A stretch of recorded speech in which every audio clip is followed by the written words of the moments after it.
रसिक श्रोत्यांना राजा पुजारीचा नमस्कार। मित्रांनो, आज आपण पाहणार आहोत आबाडा न्यूज स्पेशल बुलेटिन। हिंगोलीत जीएसटी अधीक्षकाला लाच घेताना रंगेहात पकडले। नोंदणी रद्द करण्यासाठी प्रस्ताव सादर न करता मागितला होता मोबदला। हिंगोली जिल्ह्यातील एका कंपनीची नोंदणी रद्द करण्यासाठी प्रस्ताव सादर केला नसल्याचा मोबदला म्हणून 10,000ची लाच घेणाऱ्या केंद्रीय वस्तू व सेवा कर कार्यालयाच्या अधीक्षकास लाचलुचपत प्रतिबंधक विभागाच्या पथकाने सोमवारी दुपारी रंगेहात पकडले। या प्रकरणी हिंगोली शहर पोलीस ठाण्यात गुन्हा दाखल करण्यात आला आहे। या तक्रारदाराची Kurundkar farmers producer company limited या नावाची नोंदणीकृत कंपनी आहे। या ठिकाणी केळीचे चिप्स तयार केले जातात। कंपनीने मागील 6 महिन्यापासून जीएसटी रिटर्न दाखल न केले नसल्याने कंपनीच्या मेलवर 7 ऑक्टोबर रोजी नोटीस प्राप्त झाली होती। त्यानंतर त्यांना 4 नोव्हेंबर रोजी कार्यालयात उपस्थित राहण्याबाबत कळवले होते।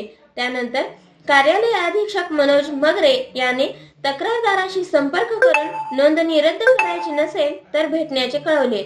त्यानंतर तक्रारदाराने ऑनलाईन रिटर्न दाखल केले। तसेच त्यांना 8 ऑक्टोबर रोजी नोटीस रद्द केल्याचे पत्रही मिळाले होते। त्यामुळे तक्रारदार मगरे यास भेटण्यासाठी गेले नाही। मात्र मगरे यांनी 22 नोव्हेंबर रोजी तक्रारदाराशी संपर्क करून तुम्ही भेटायला या, अन्यथा नोंदणी रद्द करण्यासाठी वरिष्ठाकडे पाठवतो असे सांगत 10,000 रुपयाची मागणी केली।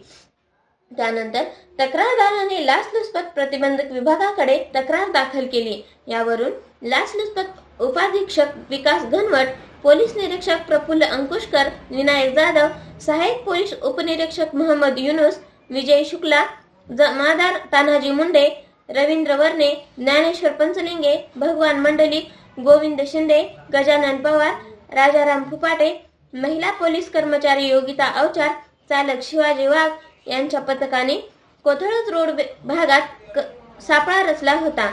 त्यानंतर मगरे यांनी तक्रारदाराकडून पैसे घेताच त्याला रंगेहात पकडण्यात आले। या प्रकरणी हिंगोली शहर पोलीस ठाण्यात गुन्हा दाखल करण्यात आला आहे। मित्रांनो, तत्पूर्वी आपलं आवडतं आबाडा न्यूज चॅनल सबस्क्राईब केलं नसलं तर सबस्क्राईब करा आणि लाईक करा। बेल आयकॉन दाबून आपली पसंती कळवा।